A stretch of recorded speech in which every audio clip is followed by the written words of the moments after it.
Gepriesen sei der Herr. What do you need? I wanted to ask you, what's on the other side of that nearest hill? I'm not from here, and I'd like to get my bearings.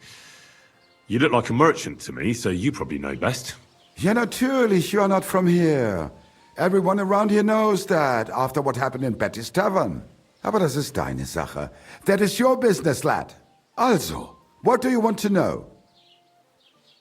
Where can I find a church round here? I'm surprised you don't even have a small chapel in the village. If you want. Die Rettung deiner Seele, junger Mann. You have to go through the forest to Aujetz and to St. Katharinen.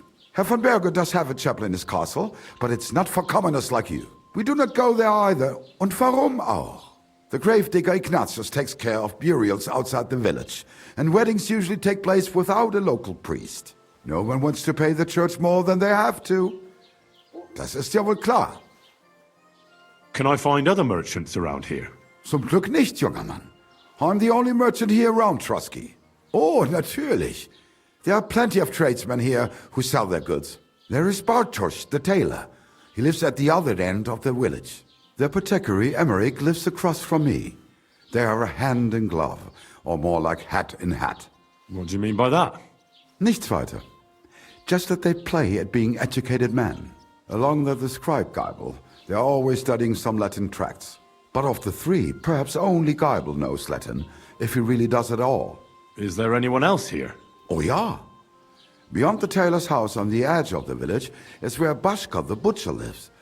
Opposite the Rathaus is the carpenter. The rest of the villagers are just peasants, and you are already familiar with the tavern. Where do you go for wares? What's the closest town? The closest is Sobotka, the biggest Gichin, what you call Gichin. And farther north there is Turnov. Half of that one belongs to Herr von Bergo. Is it far? Das kommt darauf an. It takes all day on foot. Wenn du was brauchst, the goods I have here will have to do you.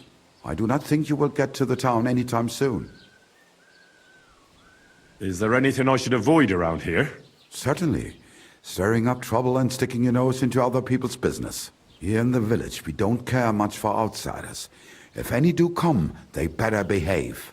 I understand that, but we were ambushed by bandits. So I wanted to ask if you know anything about that. Ach so, ich verstehe. The woods have been full of all manner of rebel recently. That is all because of the war. Verdammte Schurken. So you've already heard about these bandits? About those ones in particular, or about others.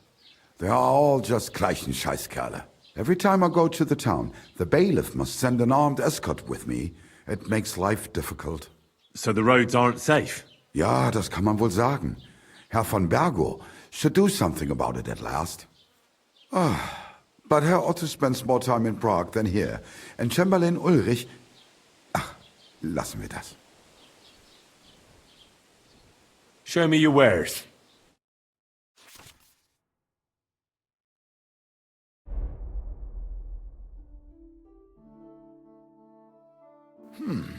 Wie schade.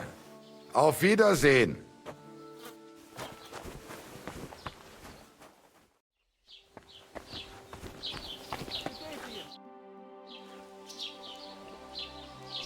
I'd like to report an ambush. Some scoundrels attacked my lord's retinue and killed our men. That's a serious matter.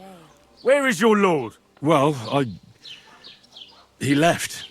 I don't understand why he's not lodging a complaint himself, and why not directly at the castle. He has that right as a lord. It's a long story. My lord got very angry and then went missing.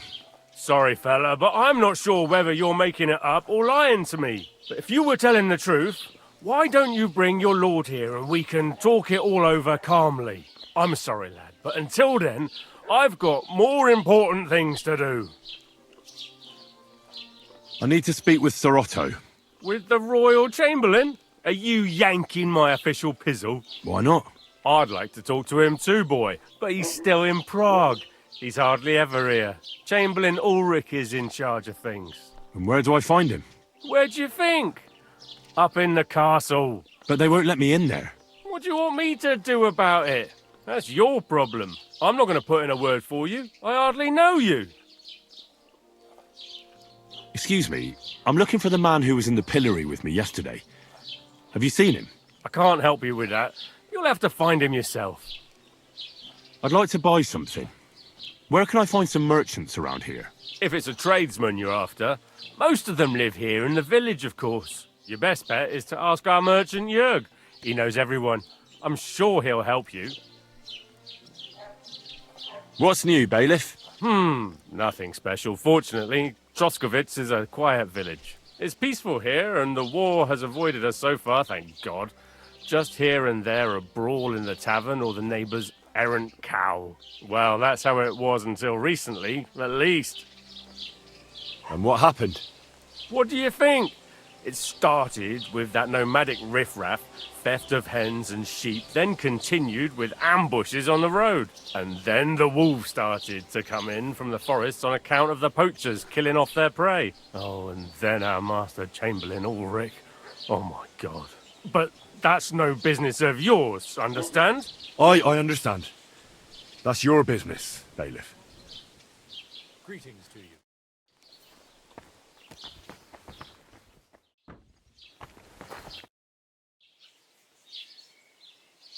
How are things, Master Scribe? What would you like to hear? I don't spread gossip. I only write it down. Well, Troskowitz isn't exactly a small village. People are probably doing well here, eh? And why shouldn't they be? The war has avoided our region so far. I think we can especially thank our lord, Sir Otto von Burgau, for that. And what's your lord like? Von Burgau? My goodness. He knows how to keep order, just like his Chamberlain Ulrich. Though, sometimes it's not so easy with him. Who's this Chamberlain Ulrich? Ulrich von Schaumburg manages the estate of Sir Otto von Burgau. You see, as the royal chamberlain, Sir Otto spends most of his time in Prague. So Ulrich is actually something like the unofficial local ruler. Are you from here? No, I'm not. I come from nearby Ячмінь. So what are you doing here? The plague and a spell of bad luck are behind it. The plague took most of my relatives to their maker, and I didn't want to return home after my studies. Bailiff Thrush offered me a good position here, so why shouldn't I accept it? I met the local beggar. Barrow was her name. She's here again. Oh, confound it. But we'll get rid of her somehow, you'll see. What? But You didn't give her any money, I hope? Rabble like that are like stray cats. Feed them once, and you'll never get rid of them. No, she just told me you might know where I could get some armor. Armor? Unless you want to join the local watch, I don't think I can help you. Unless maybe Radován, the blacksmith from Takov. We might sell you something. But Barrow told me you might know of something better. The armor of some Brunswick? Oh, that. Lad, 'tis but a legend. What legend? It's hard to explain. There are actually 2 legends, or even 3. Well, it doesn't really matter. Why are you so interested anyway? Fine armor like that belongs in the hands of a knight.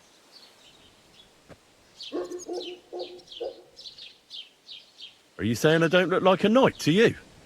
Well, actually... Oh, apologies, sir. My eyesight isn't what it used to be. You know, I spend all my time poring over books. So, that legend. In short, they say the armor of ancient Bohemian prince Brunswick is hidden here, waiting for some valiant knight to find it. I don't believe it, of course. After all, I'm educated. But you'd be surprised how many fools have set off to find it. Who exactly was this Brunswick? You don't know, lad? Educate yourself. Brunswick was a famous Czech prince who won the lion for our country's coat of arms. Really? How is it that I've never heard of him? Perhaps because he never existed. Prince Vladislav II got the lion for our coat of arms for helping Emperor Frederick I, known as Redbeard. But you just said that... Brunswick is just a legend, but a quite lovely one, I'll give you that. Could you recount for me the legend of Brunswick? Well, why not? Brunswick was a valiant Bohemian prince. He lived in a time when our country had an eagle on its coat of arms, but that wasn't good enough for him. So he decided to head out into the world and gain the mark of a more powerful animal. A man after my own heart. You may think so, but his wife was none too happy. Her name was Ludmilla, and she begged Brunswick 100 times to stay home, but he just couldn't be persuaded. Still, he loved her very much, so he took her ring and told her that unless someone came and showed her that ring during the next 7 years, she should wait for his return. But if he failed to return after 7 years, that would mean he would never return. Then what happened next? Brunswick's party set out to sea, but didn't get far. They were drawn in by an island with a mysterious mountain of amber that holds all ships and prevents them from leaving. Over time, the men on the deserted island died of starvation, leaving only Brunswick, who noticed that once a year a great bird called No came to the island to hunt. And so the clever knight hid in his horse's hide at just the right time. And when the bird came, it mistook him for prey and carried him away. So Brunswick wandered on. After some time on the road, the prince came across something unprecedented. A duel between a lion and a 9-headed dragon. So, what do you think Brunswick did at that moment? Well, considering what he later added to the coat of arms, I expect he helped the lion, eh? Smart. Brunswick rushed to help the lion, and together they killed the dragon. And from that time on, they were stalwart companions. The lion even followed him all the way back to Bohemia. Except, by then, it was already too late. It had already been exactly 7 years to the day since Brunswick set off on his journey. His wife, Ludmilla, who had until that time valiantly resisted all suitors, was about to remarry. But at the wedding feast, Brunswick managed to drop the ring in her cup, so it all turned out well. For Brunswick, that is. Not so for Ludmilla's new groom, but the lion took care of that. Where did Brunswick's armour come from? It is said that George the Lion of Württemberg brought it here. He was the nephew of Lord Chenjek of Württemberg, who built Trosky. This George spent a lot of time with King Wenceslas. A suspiciously long amount of time, if you know what I mean. I think I get the picture. And it is said that one day, a lion escaped from the king's menagerie, and George overpowered it with his bare hands and laid it at the king's feet, still alive. As a reward, Wenceslas gave young Württemberg the name Lion and the armour of his ancestor, Prince Brunswick. Only Sir George didn't live to enjoy it for long. He caught the plague at a tournament abroad and died on his way back to his king, specifically while visiting his uncle here at Trosky. Of course, the king wanted his armour back, but Lord Chenjek didn't want to give it to him, claiming he had the hereditary right to it. It looked like Wenceslas would lay siege to Trosky, but fortunately Lord Chenjek was completely destitute by then, so he sold all of Trosky and the armour to the king. Chenjek was broke. How come? Because of building his castle. Trosky may be impressive, but it's too expensive for a nobleman. Even the king had difficulty paying for such a castle. Well, if the king was so endeared with Brunswick's armour, why did he leave it here? Because he didn't have any choice, my friend. He never found the armour. Lord Chenjek was as cunning as a fox. While he did leave the armour here, he never told anyone where. It's said he hid it so it could only be found by a true knight, each piece in a different place. Or so they say round these parts. Who knows if there's any truth to the tale? And do you know where I could find Brunswick's armour? Yes, lad, if it even really exists.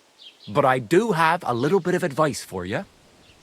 Sir Chenjek, who they say hid the armour, left behind a riddle. It's a test that must be passed by whoever wants to find it. Do you want to hear it? Then how did that riddle go?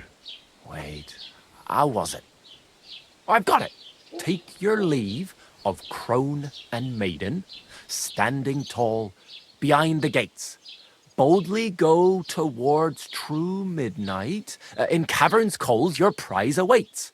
Pass through the all of forest kings, hidden deep from Unter's gaze. Standing tall, 2 guards of stone. Behind whom yearned for treasure lays. Between them stands a mighty rock. A subtle niche, yet deeper still. A place to give one's art to God.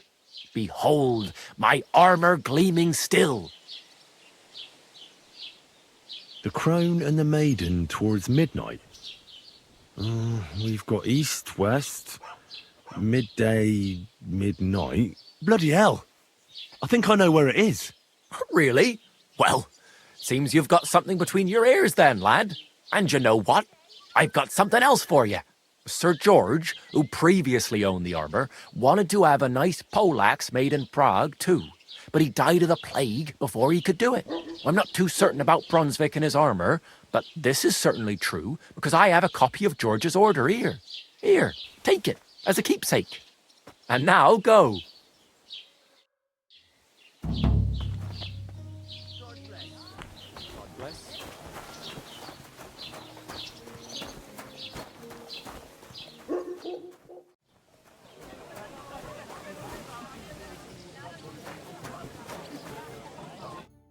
God be with you. What would you like? I'd like to apologise for that brawl. Lord Capon is a bit hot-headed. That capon of yours is a puffed-up fool, more to the point.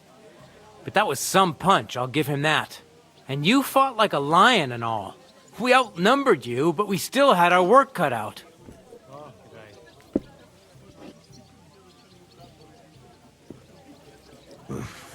What could I do?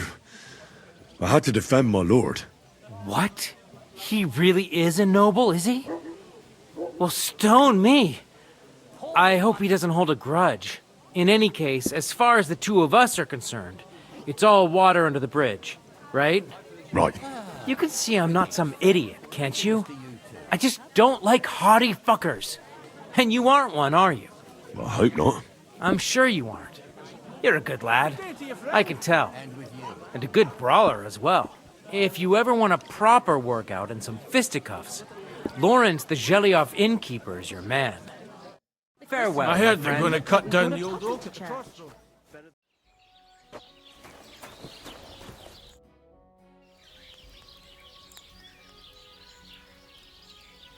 I need something that'll put animals to sleep. Prochek said you might know something. Well, it's true. I used a concoction that will put even a startled mare to sleep in no time. I once accidentally drank some and slept for 3 days. But the recipe is an old blacksmith's secret. The kind you don't just give away.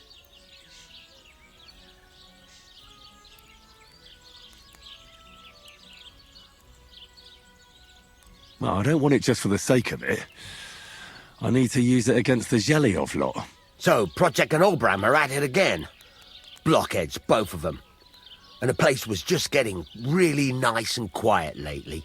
Well, what the hell. Maybe if I help you out, they'll start trading punches sooner and get it all over with. Pay up, and I'll tell you the secret. Thank you. Aye, I could go for that. Listen up, then. You take some poppy and thistle and boil them in oil.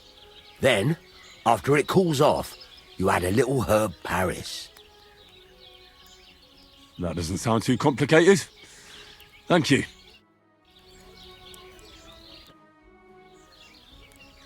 I'm here then. Helping hand at the forge, didn't you? I could. My last 2 hands, well, they're not worth mentioning. And what with the wedding coming up, the work is piling up. Ah, what's your name? Henry? That's right. You said something in the tavern about being a blacksmith's son, didn't you? Aye, that's me. My father was a swordsmith, and not just any. He even forged swords for the nobility. For the nobility, eh? Well, that kind of experience will come in very handy for me indeed. As it happens, I have to forge a wedding present for young Lord Semine. A fine sword. So you'll take me on? Hold your horses. I'll have to try you out first. You could forge me a hunting sword as a test, so I can see if you can make a straight blade. That shouldn't give you much trouble if your father was a swordsmith, should it? Sure thing. I can get started right away. Great. Find some iron and get started then. Iron? You can't make a sword out of butter, but if you don't have your own stuff, you can get everything from the chest in my forge.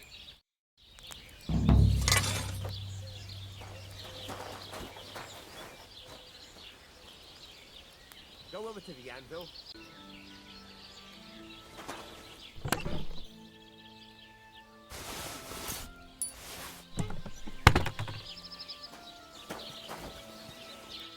Stop faffing about and get to work. Furnace is cold now. Give it a practice try. Some things, like swords, are too long to fit in the fire. You have to heat it by poking it around for a bit.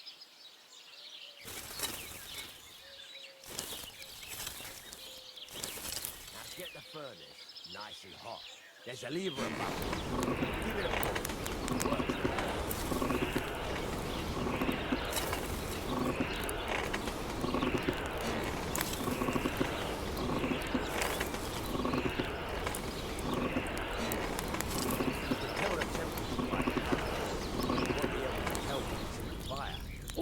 Take it out from time to time and take a look. Try it out. See? The color of the straw, which is what you want. And you heated the whole thing up. Nicely done. Now you can go straight to the anvil. Try moving the sword along the anvil so you can get the hang of it.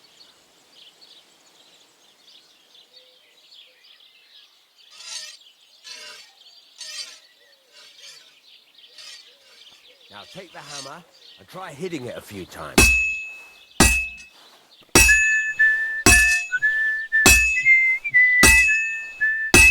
See the sparks? That's a sign of a good strike. The more sparks, the better. Also, you can hammer with different degrees of power. A stronger hit will do more, but it'll tire you out faster. Try giving it a few blows, as hard as you can, so I can see how strong you are. Got a nice ring to it. Of course, if it was all about hitting an anvil with a hammer, any dolt could do it. You've got to hammer the workpiece evenly. One hit next to the other.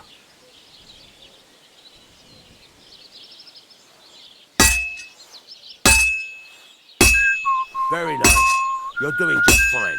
But when I say evenly, I mean it. The sword has two sides, like a lot of other things, including myself. Turn it over and continue on the other side.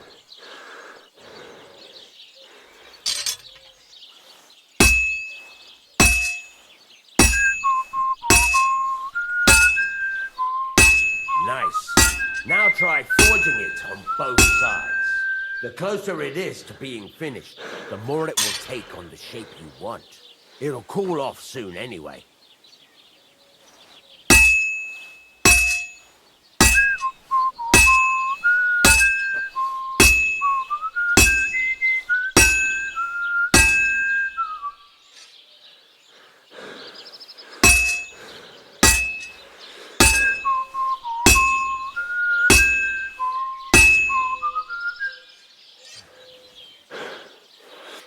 Move it. You're standing there like a fence post.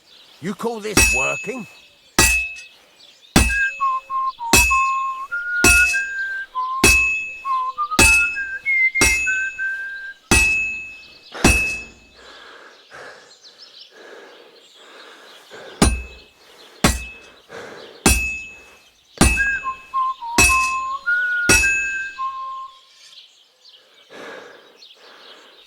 It's cooled now.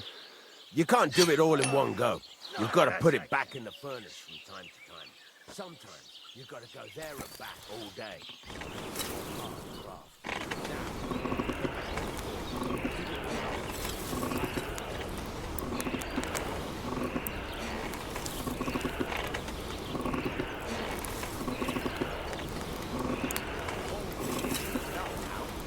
Come over to the anvil.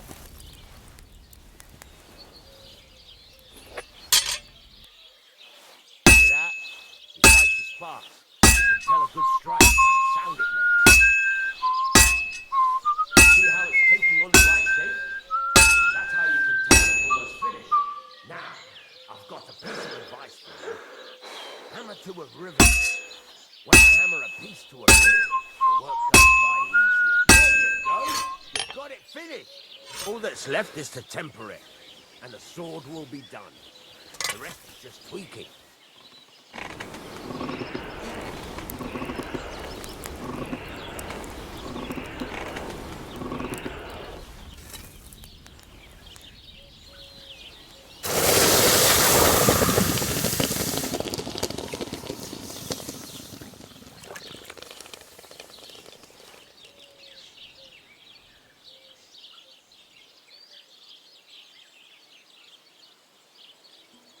Right. Let's have a look. Very nice work. Your father taught you the trade well. He'd certainly be happy to hear that. If you carry on hammering as well as you did today, you've definitely got a job here. Even so, keep in mind, it's all about making sure every strike does its job. That's why you can't let it get cold, or keep striking the same spot. If you work evenly, each strike falling right next to the last one, you can't go wrong. Got that? Or is there something else you want to ask about? What good does it do me to whistle while I work? It makes you work to a rhythm. You won't get tired so quickly, and the iron feels it. How do I know a good strike from a bad one? By the sparks that fly up, and by the ring. It rings out with a different sound when you do it right. What's the right way to heat up the workpiece? Do it till it turns the color of straw. Ideally, the color should be the same everywhere if your forging's going to be even. The main thing is, don't work it cold. You just ruin it. But don't overheat it either. As soon as sparks start to fly off it in the furnace, take it out. Why should I forge evenly? If you keep hammering the same spot, you'll never finish it. You'll just fuck it up. But jumping from one end to the other ain't a good idea neither. You'd end up working unevenly. The best thing to do is aim each strike next to the one before. How will I know it's finished? Notice the shape. The closer you are to finishing, the more precise the shape it will have. Thanks. That's all I need to know. You can sleep in the chamber by the woodshed. And there's a chest where you can keep your things. And of course, you can use the forge anytime you want. Any questions? Where can I get materials? You can buy some essentials from me. But if you want to make a fancy sword with lots of ornamentation, you'll have to look elsewhere. This is just a village, you know. The locals ain't after luxury. And they can't afford it neither. What can I do with the items I've forged? Well, you can sell them. Though you probably won't have much luck around here. But I'll happily buy some of the nicer things from you. Where exactly is my bed? At the side of the house. There are 2 doors and a wheelbarrow between them. You go in by the rear door, next to the woodshed. And you can put your things in the chest there. Don't worry, nobody'll steal them. What now? What do you think? You're not going to be idle. I'll find you some work to do right away. You're pretty good at swords, but what the locals really need is axes and horseshoes. Right, here are some simple drawings that show what they're both supposed to look like. And some iron. You can get down to it right away. Just like that? You aren't going to help me? Sacre, lad. I chose you because you already know a thing or two. I'm not going to look over your shoulder all bloody day. You take care of these smaller jobs. Forge away as long as you're able, and then sell it all.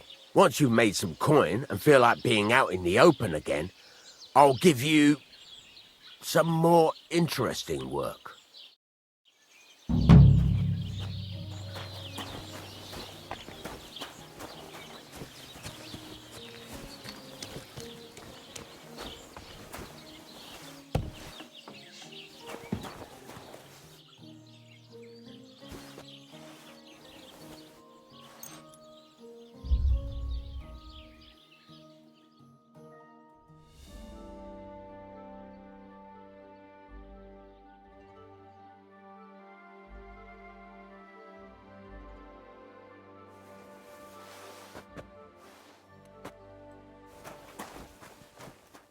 Deep from hunter's gaze. That could be this deer hunting ground.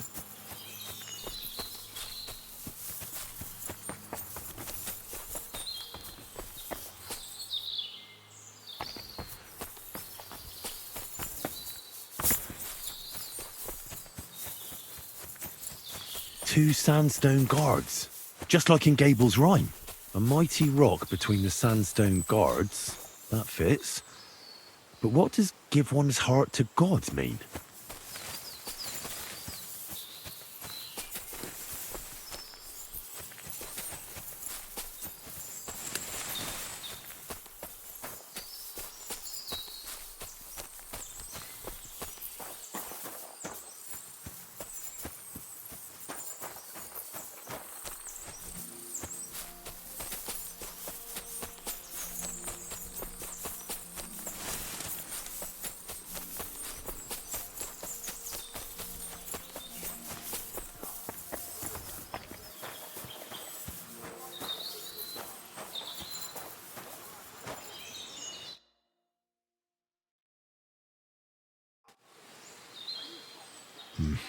I'll need to get a spade first.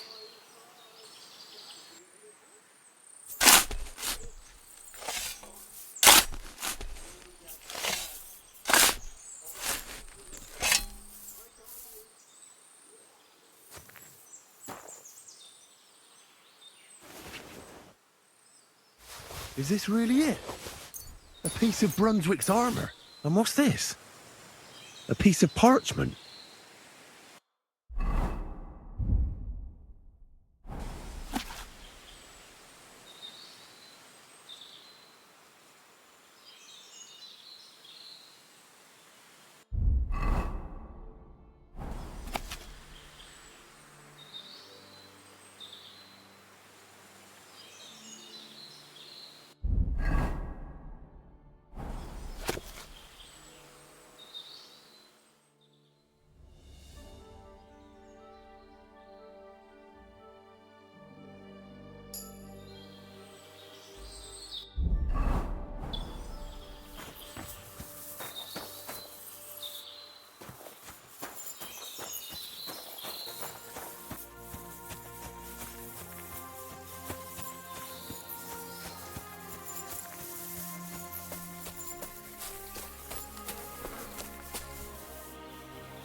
Another piece of Brunswick's armor.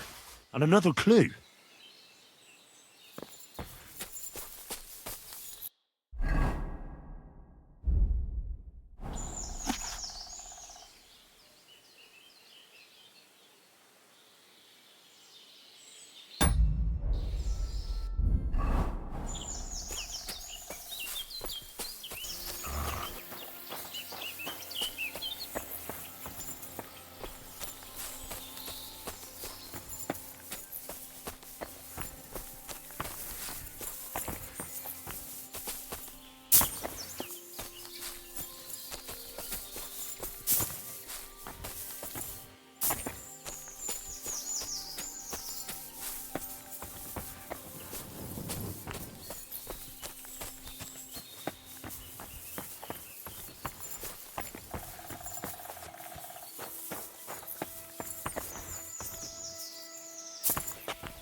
Here it is.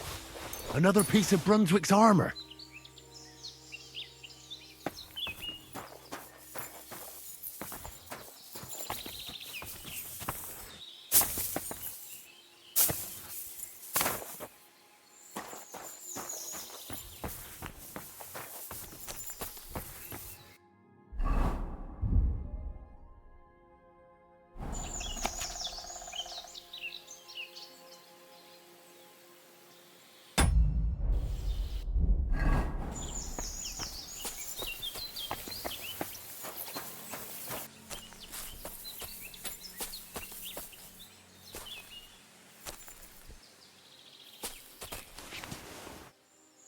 The cuirass to Brunswick.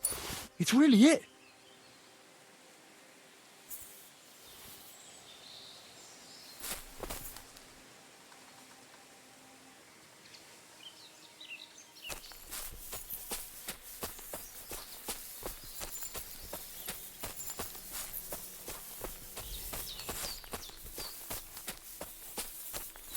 Huh? This is our place. Get out of here! Right, I'm going. Calm down. Well, what's it gonna be? I told you to get out of here, so leave! Are you still staring? Are you trying to piss me off? Scram! We're under attack!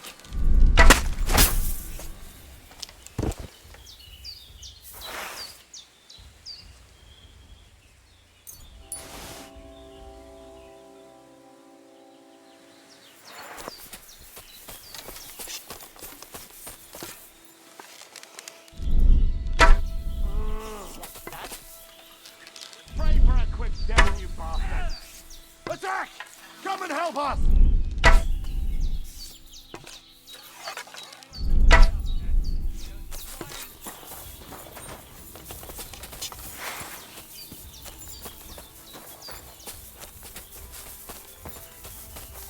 You wanna try me?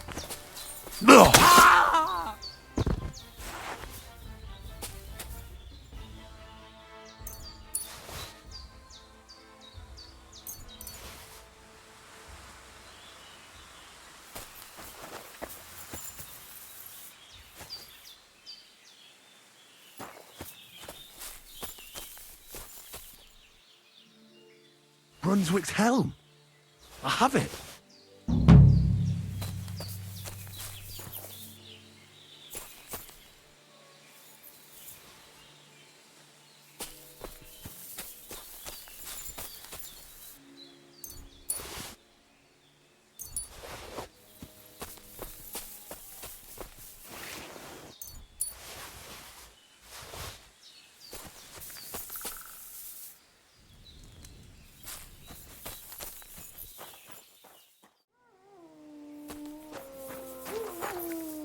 God be with you. And with you. How about taking a break? Rest those legs and try your wits instead. Come on, don't be shy. I won't bite. That's a relief. What were you going to offer me? Curiosity killed the cat. No shame in that, though. They call me Barley. You have a peculiar name.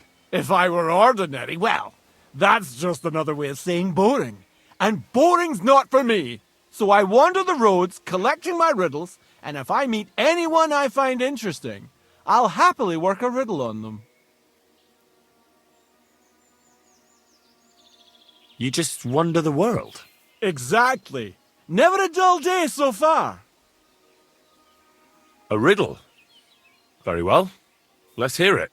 Now, listen carefully. What belongs to you alone, but is used more often by others? Any idea?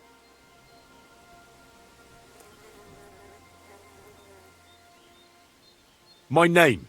That's right! You have a learned head on those shoulders. The robes of a priest would suit you better than a sword. They really wouldn't, I assure you. More's the pity. But down to business. I have a proposition for you. You deserve a reward for solving my riddle. Except, you've caught me flat broke. I can give you some of what little I have. Or teach you some of what I know. What'll it be? I'm always up for learning something new. What can you teach me? I spend my days on the roads and my nights in the taverns. What interests you more?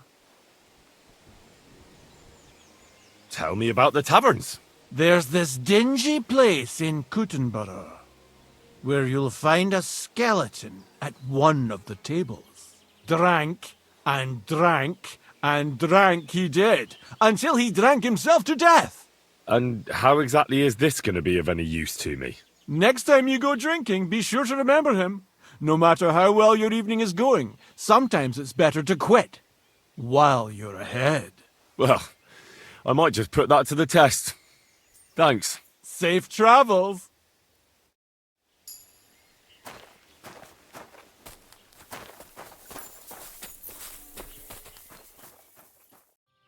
I'd better get going. Likewise. What can I do for you? If you lend me a little time and a listening ear, I have another riddle for you. What do you say? Happenstance has thrust us together again. So, what's it going to be this time? If you can spare a while, I have another riddle for you. A trickier one this time.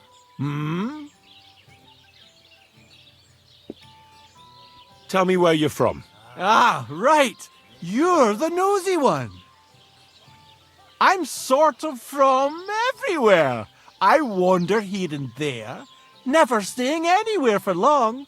And where did your journey begin? Believe it or not, in Prague. Aye, lad. It's a city like no other. Do you really just wander the world? No fixed abode? Aye, I do. Always walking, sometimes hobbling, occasionally having a sit or a lie down, even the odd tumble. But so far, I've always managed to get back up. A harder riddle, you say? Let's hear it then. That first riddle was just a test. Just to practice. How about a wager? To make it more interesting.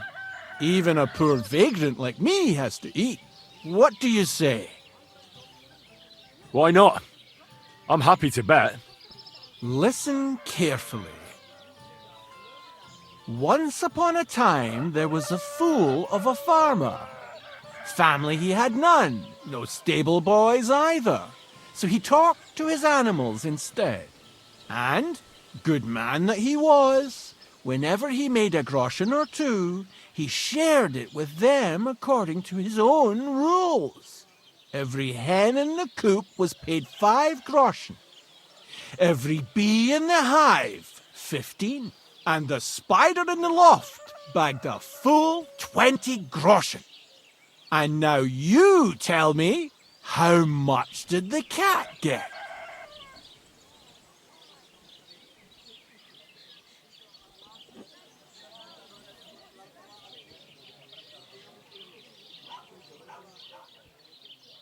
$10 groschen. Exactly. 2.5 groschen for each leg. What happened to the farmer in the end? They never said. But I reckon he went to the dogs. You have just the 2 legs, to be sure. But you guessed right, so you earned your wager back. I can give you my stake on top, or I can tell you a bit about my life as a vagabond. How about that? I'd be glad to hear about your adventures. Would you care for stories from my travels or tales from the tavern? What have you to tell me from your travels? When the sun is up, go wherever you like. But when the day is done, don't stray into the woods or off the beaten track. Nowadays, there are folks everywhere just waiting to fleece you, be they noble or peasant. And those scoundrels tend to frequent the paths that are off the beaten track. Yes, I do believe I've come across a fair few people like that. And lived to tell the tale. Long may it last. Farewell! Good day to you, friend. Good day. Good day.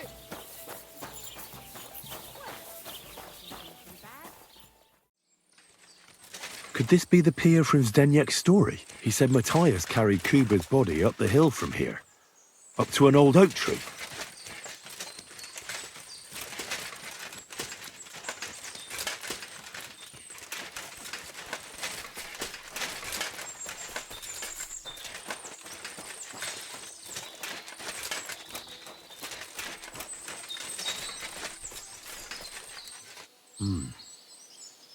Well, there really is an old oak tree here.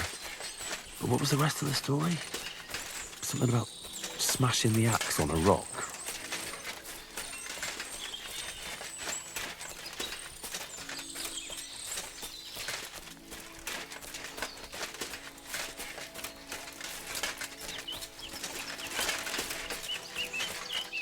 This could be the rock from the story. I'm on the right path.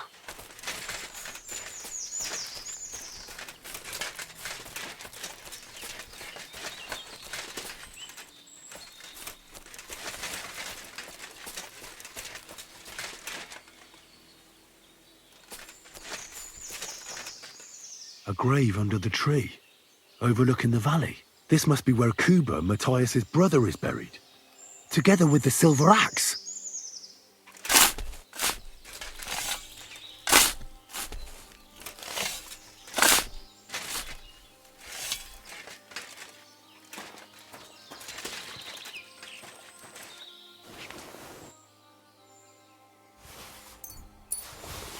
God in heaven. This really is the axe. All those years in the earth haven't treated it well.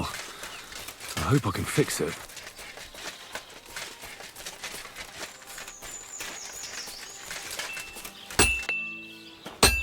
Henry!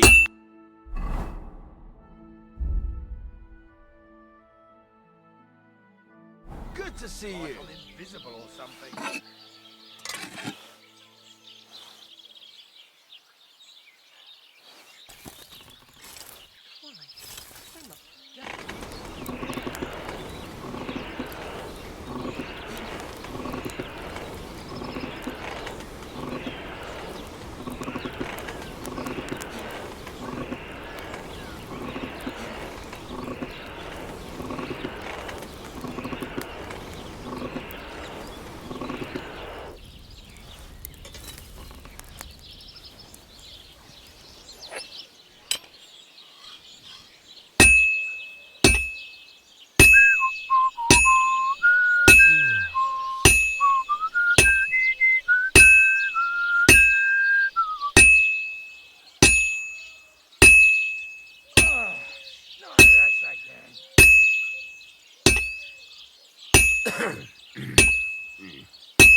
All right.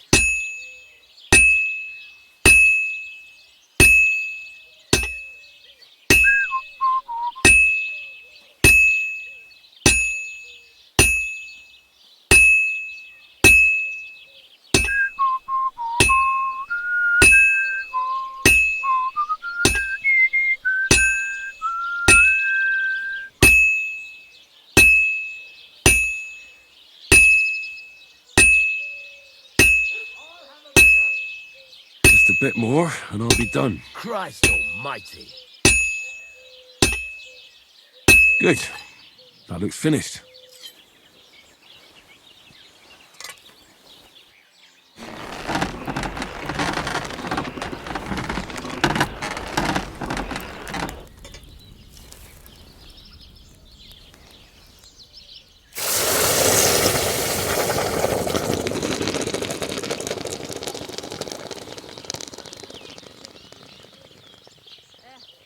Same to you.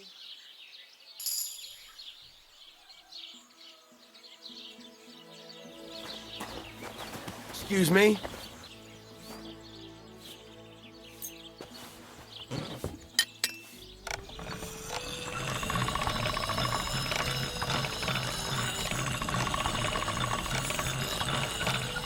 All done.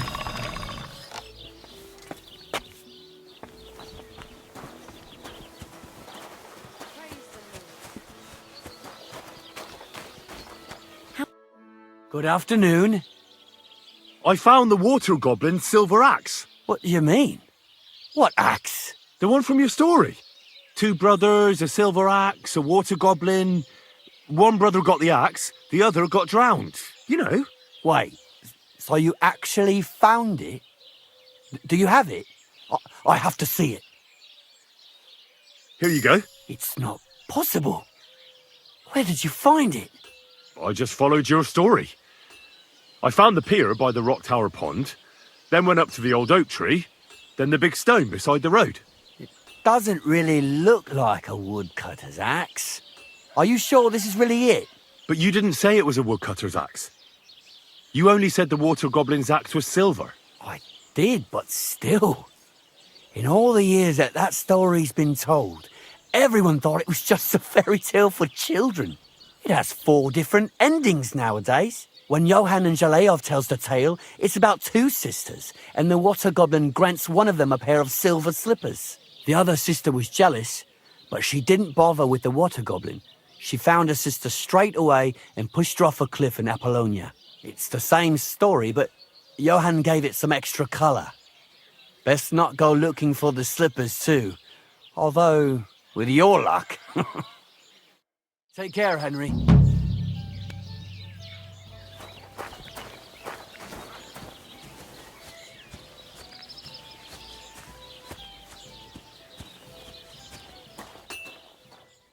Dye your own fabric? I used to. I tried a few times, but I had to give it up. Troskovitz is on a hill, and there's not enough water for that. Why'd you ask? I'd like to buy some pigment. I see. Or perhaps I could find some leftover black. If you have enough groschen, it's yours. All right, here's the money. And here's the paint. Be careful not to stain yourself. Quality material like this doesn't come off easily. Is that all, or is there anything else I can do for you? God be with you, good sir.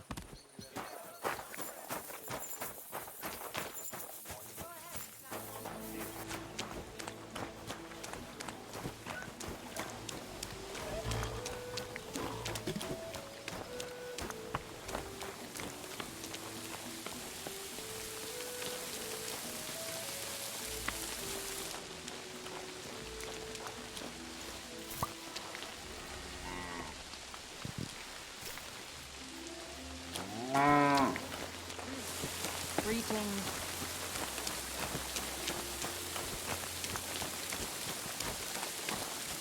Blessing. That's a beautiful bull you've got there. You don't see an animal like that every day. Aye, and nothing is the finest animal far and wide. He wasn't cheap either. I hope you're keeping an eye on him.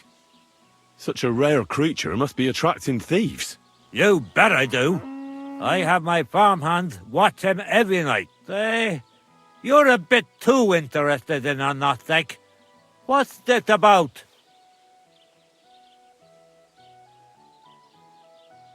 I'm just curious. Can you blame me? Everybody in the county's talking about that bull. I must admit, It really is the best looking animal near and far. I'd say. And Nothek is one of a kind.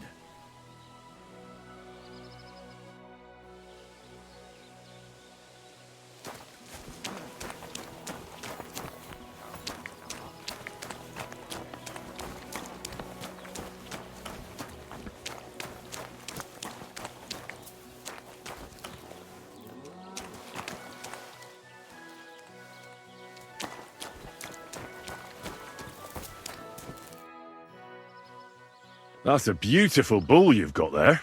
Aye. Olbram's really fond of it. They tried to steal it from him once, and he's been suspicious ever since. I reckon he guards him quite closely, eh? I'll say. He has a farmhand walk around the byre with a lantern all night. It was good to see you, my friend.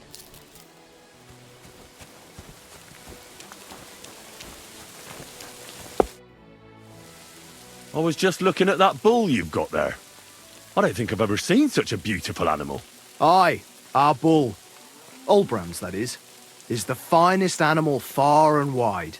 Olbram's really protective of it. What do you mean? For example, we have to watch it all night. Do you know how many times I've stepped in shit in the dark because of this? It was good to see you, my friend.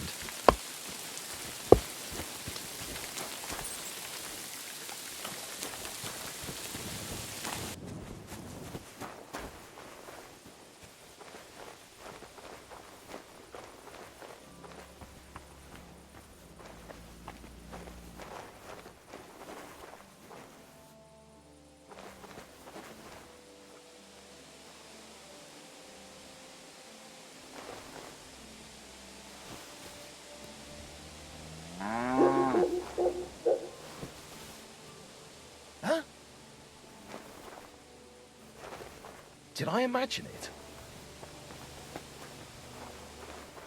I heard something. All right. What am I going to do with you?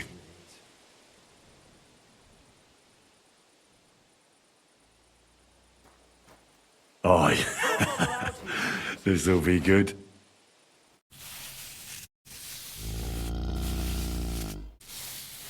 You better pay me compensation, you blackguard.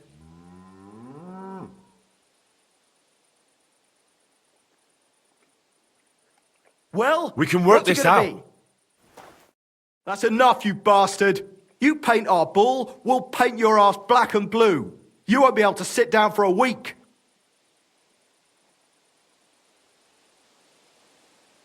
Oh, come on. This is all just a big misunderstanding. I was at Lawrence's tavern and had a few too many. The last thing I remember is having my 7th ale, and then I blacked out. The next thing I know, I'm standing next to your bull and people are yelling at me. For fuck's sake, why do you drink then if you can't handle it? You know what? Get out of here before I change my mind. Out! Let's go.